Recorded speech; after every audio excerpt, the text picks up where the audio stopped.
Je, unahitaji taarifa kamili na uchambuzi wa ndani zaidi? Jiunge sasa katika grupu letu la WhatsApp kwa malipo nafuu kabisa. Utapata uchambuzi wa kila siku, mchana na jioni, update za dunia kwa haraka zaidi, fursa ya kumuuliza maswali Rahby papo hapo na kupata majibu ya haraka zaidi kutoka kwake. Usikose nafasi hii adhimu. Jiunge sasa na uwe mbele ya taarifa kuliko wengine. Tupigie kwa simu namba 0654467177 au tuandikie ujumbe ni unge na Rahby. Tutakuunga moja kwa moja.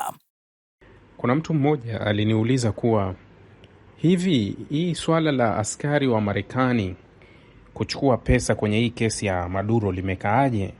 Alikuwa hajaelewa hiki kitu kimekaaje, sababu anatajwa kuna askari mmoja alijipatia kiasi cha dola takriban 400,000 kwenye, yani naweza kukwambia alibeti. Unajua kubeti ni kucheza kamari kwa Maduro atachukuliwa katika ile style, yani alibeti. Sasa hili alibeti amejifaidisha vipi? Yani kwenye kubeti, unajua wale watu ambao hucheza ile ni kamari. Unaposema betting ni kamari, hakuna lugha yoyote ya kuisafisha. Ni kamari. Kama una beti basi jua unacheza kamari. Vyovyote ilivyo, yale masuala ya mpira. Sasa wale wa kubeti, unajua mfano kule Uingereza sheria zao walivyoziweka kwenye mipira ile soka, walivyoweka sheria zao zinafuatilia, kwa sababu watu hutambulika kwa akaunti zao na ID zao. Sasa wanawafuatilia. Unajua ukiwa wewe unahusika na mpira huruhusiwi kubeti. Yani mchezaji, referee, watu wote ambao wanajijua wanahusika na ule mpira kwa vyovyote vile hawaruhusiwi kubeti. Yani huruhusiwi, kwa sababu wewe unaweza ukahadaa matokeo. Ni kama vile wanavyosema sijui kwenye zile bahati nasibu sijui za taifa au bahati nasibu vile zinavyokuwa. Mara nyingi wanasikia kuwa watumishi wa kampuni fulani ambayo inaitisha hicho kitu hawaruhusiwi kucheza, kwa sababu hata kama atashinda, taswira ya nje itakuwa ni hadaa. Mmemweka mtu wenu, mmeamua kutufanyia hivi na hivi na hivi. Hiyo ndio tafsiri. Sasa huyu askari yeye alishajua mipango ya kumkamata Maduro. Mipango ya kumkamata Maduro alishaijua, kwa sababu kwenye kitengo alichokuwepo ilishavuja kuwa style inayotakiwa kutumika ni hii, au alijua kupitia mipango ya wale watu walikuwa wakiwasiliana nao kule kuwa mchezo unaotakiwa ni mchezo fulani. Kwa hiyo yeye tayari alishaungamua. Baada ya kuungamua ule mchezo, kujua kabisa kuwa hapa hesabu zetu tunataka tumchukue Maduro, tumnyakue, tumpeleke upande wa pili. Kwa hiyo yeye akacheza kamari kwenye hilo swala kwa wengine ambao wanakuwa hawajui. Akacheza kamari. Baada ya kuicheza hiyo kamari, yeye kamari yake aliicheza katika style ile kuwa mimi natabiri kuwa kitakuja kutokea hivi na hivi na hivi na hivi. Wakati yeye tayari alikuwa tayari anajua. Kwa hiyo akajipatia fedha kiasi cha dola 400,000 baada ya lile tukio kutokea. Akajipatia fedha. Ndio sasa manake hapo ni, unajua yule ni askari, ana kiapo. Kama ana kiapo, it means alitoka nje ya kiapo. Alisaliti kiapo chake, akaenda kucheza kamari, kutoa siri, kwa sababu ile ilikuwa ni siri. Kama mtu angejaribu kuifuatilia kwa karibu, angejua tu ni nyepesi tu kuwa itakuwa hivi na ingevuja na angeathiri mipango yote ambayo ilitoka. Kwa hiyo hilo swala lilikuwa katika staili hiyo. Kuna taarifa imeandikwa na Al Arabiya inasema hivi: Pentagon chief Hegseth say Iran has a chance to make a good deal. Anasema chief, waziri wa vita, huyo alikuwa ni waziri wa ulinzi, sasa hivi anaitwa waziri wa vita, Peter Hegseth, anasema Irani wanayo nafasi ya ku make good deal. Yani wanayo nafasi ya kufanya makubaliano yaliyo bora. Acha kile alichokizungumza Trump siku 2 zilizopita wakati wanaenda kule Islamabad, akasema kuwa tumependekeza dili nzuri kwa Irani, ni juu yao wao kuichukua. Yani tumependekeza kitu kizuri kwao, hili tulimalize. Yani hii win-win, kuwa watapata tutapata. Alisema hivyo Donald Trump. Irani walijibu nadhani kupitia kwa makamu wa rais makamu wa rais alizungumza, au alisema msemaji wa wizara ya mambo ya nje akasema kuwa Irani itakaa kwenye meza ya mazungumzo pale itakapoona yale mazungumzo yana manufaa kwao. Sasa ukisoma hii taarifa ya Hexet ndani, inachosema inakwenda ndani, inasifia kazi ya mzingiro wa Marekani kwenye meli zile za Iran, huku akisema zaidi ya meli 30 tayari zimekutana na hiyo kadhia na zimerejeshwa. Kwa hiyo ukimsikia humu anasema kuwa tunaendelea vizuri katika mzingiro wetu na Irani iko kwenye kitanzi, kuwa hawana njia isipokuwa wafanye dili. Nadhani hii kauli inakuja sawa na ile kauli aliitoa Donald Trump kabla ya siku moja kwenda kwenye mazungumzo kule Islamabad, kabla ya kuextend. Alitoa akasema kuwa Irani hawana chaguo jingine, yani no option, yani hawana option nyingine yoyote iliyobaki.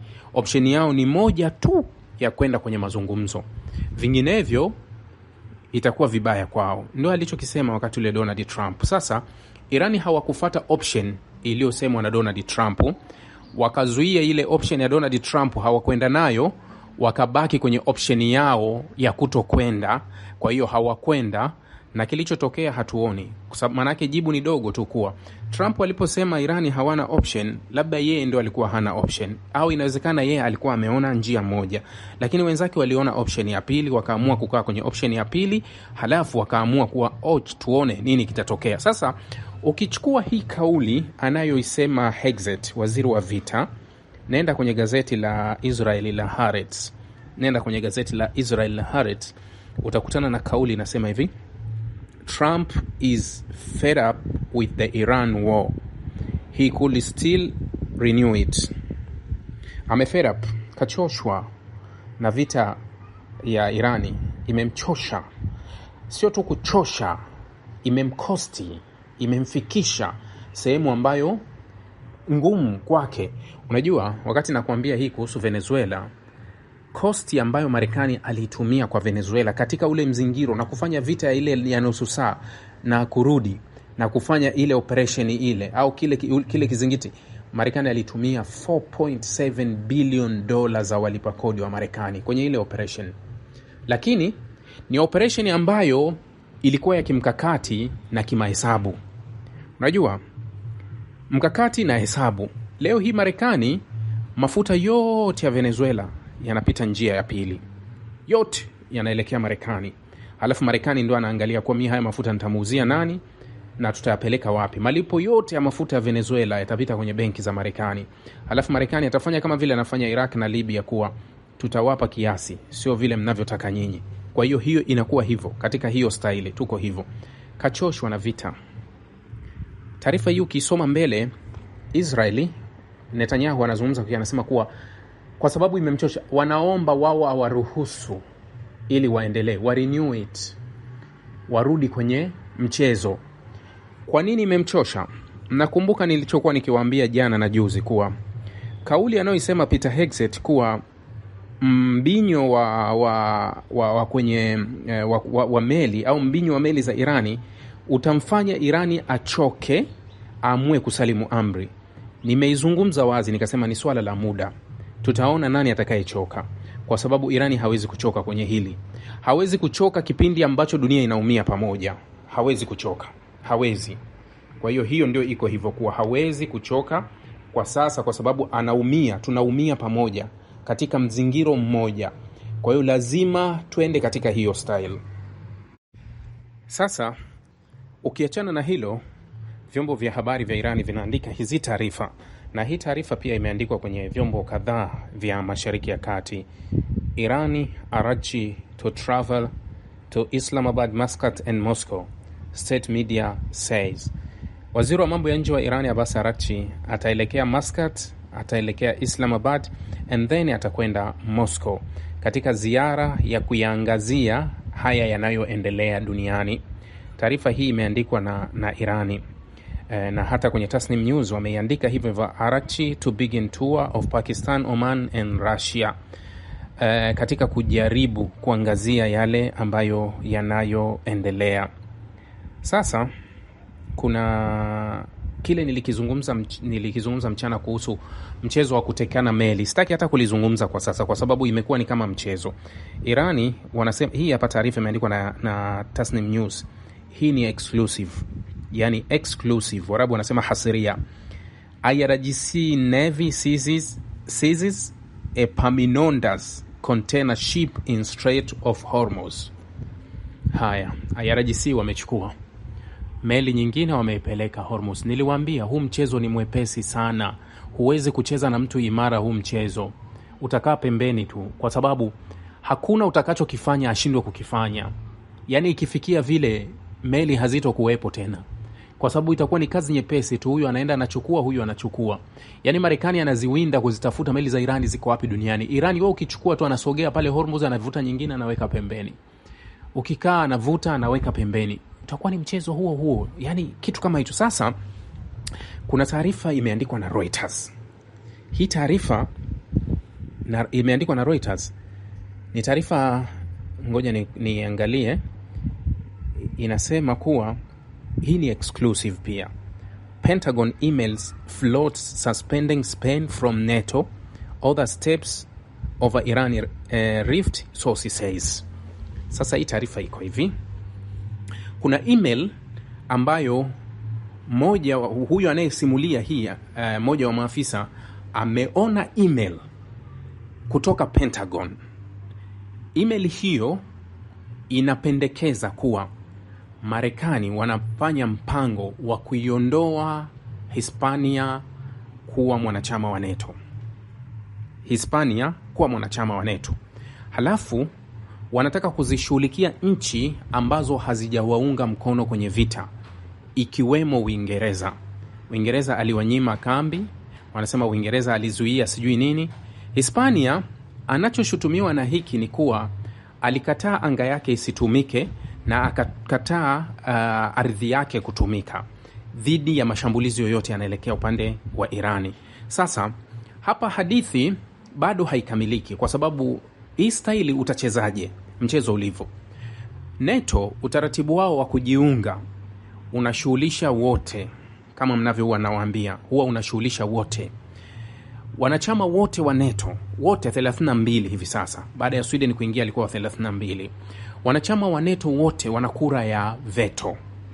Yani hata nchi ndogo kama Lithuania wana veto. Nchi kama Iceland anayo veto. Sasa wenyewe walivyokuwa, mwanachama yoyote anataka kujiunga na NATO ni lazima aidhinishwe. Yani isiwepo kura yoyote katika mwanachama yoyote wa kupinga kwa nchi fulani siitaki. Akisema tu siitaki haipiti.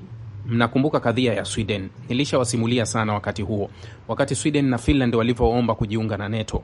Kwa sababu unafahamu kuwa Sweden, Finland kwa miaka mingi, hasa kama nchi kama Finland, kwa miaka mingi walikuwa ni neutral. Ni nchi ambazo hazikutaka kwenda upande wa pili wa Urusi wala hazitaka kwenda upande wa pili wa magharibi. Zikabaki kuwa neutral. Lakini hizi ni nchi, moja ya nchi bora na imara Ulaya, nchi kubwa, zina vikosi, vina askari wengi. Manake Ulaya hii NATO kuna vinchi wewe vimeingia huko vidogo vidogo tu yani. Sasa kuna nchi ikiomba tu haraka haraka unasema mpeni huyo, ikiwemo Sweden. Sweden ni nchi giant, unajua ile Scandinavian na nchi zile za Scandinavia zilivyo, unajua. Sasa Sweden yenyewe iko pale juu ya bahari tu, inawachungulia pale karibu. Finland inapakana na Urusi, nchi kubwa inapakana na Urusi. Sasa hawa baada ya Urusi kuishambulia Ukraine au kuivamia Ukraine 2022, hawa wakatoka kwenye njia ambayo Uswizi amebaki. Unajua Uswizi mpaka leo amekaa ni nchi ambayo haifungamani na upande wowote. Ndio maana unaona kuwa mazungumzo mengi hupelekwa Uswizi, na Uswizi imebaki kama kuwa ni mji mkuu wa dunia. Hii nilishaizungumza. Yani Uswizi inakuwa Geneva, inakuwa kama mji mkuu wa dunia. Unawakilisha mambo mengi. Hata Marekani, nimemwambia Marekani hana ubalozi kule Irani. Hana ubalozi Irani, lakini anawakilishwa na ubalozi wa Uswizi ambao uko Teherani, na nchi zingine ambazo hazina balozi za Western zinawakilishwa na Uswizi. Kwa hiyo Uswizi yenyewe ilibaki kuwa nchi ambayo haifungamani na upande wowote. Wakati wa mabadiliko sasa ya Finland na Sweden, kidogo Sweden hakuingia moja kwa moja. Finland aliingia, hakupata pingamizi. Isipokuwa aliyepata pingamizi alikuwa ni nani? ni Sweden. Sweden akapata kipingamizi mpaka baadaye Uturuki alivyokuja kulifti ndio akamwachia kuwa ikaja ikaingia. Sasa huo ndio utaratibu wa kujiunga. NATO haijaweka wazi nchi ya kuamua nchi nyingine iondoke. Ndio hiki kinachojadiliwa kuwa okay, Marekani anakusudia kufanya hivyo, lakini atatumia sheria gani na kifungu gani cha kuhakikisha Hispania inaondoka NATO? Hadithi imegeuka. Trump alitishia yeye kuiondoa Marekani, akatishia Ulaya kuwa atafunga kambi za kijeshi za Marekani zilizopo Ulaya kwa sababu tu Ulaya waligoma kumsaidia kwenye vita yake na Iran. Sasa imegeuka kuwa anaona kuwa siwezi kuondoka humu, nitahakikisha na waondoa wengine. Lakini nimewaambia kitu kimoja ambacho kimekuwepo, nimewaambia mara kadhaa kitu ambacho kimekuwepo kuwa mfano Marekani hutafuta marafiki wa NATO. Marekani hutafuta marafiki wa NATO. Akisha utafuta wale marafiki wa NATO, baada ya pale yeye ndio anaamua huyu ndio anakuwa rafiki yetu. Lakini sasa kumtoa, nani mwenye uamuzi wa kumtoa? Hispania ndio anashutumiwa na Marekani kuwa tunataka kumuondoa hapa. Kwa nini Marekani amewaza yeye? Kwanza aliwaza kutoka, sasa anawaza kuwaondoa wenyewe. Hofu yake nini? Hofu inabaki ile ile tukua. Hawa wakibaki NATO, still watabaki NATO. Watabaki, muungano ni muungano tu. Haijalishi wako na uwezo kiasi gani, kwa sababu uwezo wa Marekani tayari unatia shaka duniani hivi sasa. Uwezo wa kijeshi wa Marekani unatia shaka kutokana na kile sifa zile zilizokuwa zimepewa, au inawezekana Marekani ukubwa wake ulikuwa ni ule ukubwa wa kudhibiti, kwa sababu tunajaza kambi nyingi, tunajaza vifaa vingi, tunaonyesha uwezo na kila kitu. Na huenda mara nyingi, unajua kwa nini watu imekuwa surprise kote duniani au ulimwengu wote ukiangalia ni kama uko surprise kwenye huu mgogoro na kile kinachoendelea, watu hawaamini, kwa sababu mindset ya dunia ambayo Marekani alikuwa ameiseti kwenye vichwa vya dunia nzima ni kuwa Hollywood, moves za Hollywood ndio real America, ile military yao. Yani watu leo duniani walikuwa wanaamini kuwa kile unachokiona kwenye filamu za Hollywood hicho ndio Marekani, yani hiyo ndio Marekani. Lakini sasa imekuja kwenye field, imeonekana tofauti kabisa. Marekani leo amekaa kupiga porojo. Yani unajua ukitaka kuenjoy hivi vitu, nenda kwenye tamko lolote la bwana Trump, tamko lolote la hawa viongozi wa Marekani ambalo linakaa kwenye mitandao ya kijamii. Halafu wewe ukitaka kutulia muda wako, jaribu kupitia comment moja moja. Nenda angalia comment moja inasemaje, ya pili inasemaje. Utaelewa watu tayari wameshamweka Marekani kwenye level gani. Yani kuna level Marekani wamekwisha kumweka, si ile ambayo alikuwa kabla. Si ile ambayo dunia ilikuwa inadhani Marekani ndio ana hiyo hadhi. Kwa hiyo amebaki kwenye hadhi ambayo sio ambayo hadhi yake. Unaweza kusema kwa sio hadhi yake ambayo tulizoea. Kwa hiyo ni hadhi tofauti. Sasa Hispania anawindwa kwa sababu Hispania amekuwa na vita na Marekani kwa muda mrefu. Hispania alizuia meli za Marekani 2 kutia nanga ambazo zilikuwa zinaenda Israeli, zilikuwa zimesheheni silaha. Aligoma, akagoma ardhi yake, viwanja vyake vya ndege kutumika dhidi ya mashambulizi dhidi ya Irani. Akagoma tena bandari zake. Marekani na kambi 2 za kijeshi za ziko Hispania, lakini Hispania alimwambia kuwa hizi kambi zilizopo hapa huwezi kuzitumia kwa ajili ya mashambulizi yako ya Irani. Kwa hiyo tayari kulikuwa kuna ugomvi mwingine hapo dhidi ya Hispania. Lakini usisahau kuwa Waziri Mkuu Pedro Sanchez juzi tu alienda Uchina. Kwa hiyo hilo ni swala jingine vile. Manake kuwa tafsiri ya Marekani hivi sasa kwa Hispania, huyu ni adui yetu. Yani kwa vyovyote ilivyo, huyu ni adui yetu. Sasa tunadili naye vipi huyu adui? Tunadili naye kwa staili gani? Ndio hayo unayaona mambo ambayo yanapendekezwa sasa kuwa ni lazima huyu aondolewe NATO. Yani ni lazima tumuondoe NATO. Sasa ataondolewa kwa staili gani? Tuangalie wakati Marekani imeitishia Hispania juzi hapa. Marekani ilitangaza kuwa itakata biashara zote na Hispania na itawekea vikwazo na itakata biashara zote. EU wakaingilia kati, wakailinda Hispania, wakasema no, Hispania inaingia kwenye kivuli cha Marekani kwa sababu tayari kuna mikataba ya Marekani na EU kwa jumla ambayo inaingiza Hispania moja kwa moja kwenye mikataba. Kwa hiyo haiwezekani Marekani kwa kukata kutoka kwenye makubaliano ya EU umtoe Spain kwa sababu Spain ni EU. Wakasema hapana, ni lazima abaki pale. Sasa hilo lilikuwa katika Ulaya wakati ule wanajitetea. Ulaya wakijitetea. Nilikuwa nimefanya kuna interview moja nimefanya na BBC, kama utanisikia, kama wao umeshaisikia jioni. Niliulizwa kuhusu, unajua tulikuwa tunajadili diplomasia na amani duniani. Leo ni siku ya diplomasia. Imefika, yani iko kiwango gani? Halafu mwisho aliniuliza swali kuwa yani kwa ushauri, yani nini kifanyike ili diplomasia ya dunia iweze kurudi kwenye njia yake. Nilisema hivi, kama tunataka diplomasia ya dunia irudi kwenye nafasi yake, kwa sababu kuna hadaa nyingi sana. Kuvunjwa kwa sheria za kimataifa zilizoasisiwa na Marekani kulipewa baraka na EU. Kama tunataka haya yarudi, basi Marekani na Ulaya waendelee kuwa na ugomvi wao, yani waendelee na ugomvi huu ambao Trump ameukoleza. Sasa hawa Ulaya, kwa sababu wanazijua sheria, wanajua haki, hawatokubali kudhulumiwa. Kama hawatokubali kudhulumiwa, watatafuta wa kuungana nao ili kutetea hiyo haki. Watakuja kututafuta sisi, jamani, huyu anachofanya sio sahihi. Kwa hiyo watatuambia hiki na hiki na hiki, watataka turekebishe vitu. Lakini kama Ulaya na Marekani watabaki katika maisha yao yale yale ya siku zote, tutegemee haya tunayoyaona kubaki vile vile, na vurugu za ulimwengu na ukosefu wa haki na sheria duniani kutazidi kubaki vile vile. Yani hilo ndio jibu liko vile vile. Hilo ndio jibu liko hivyo.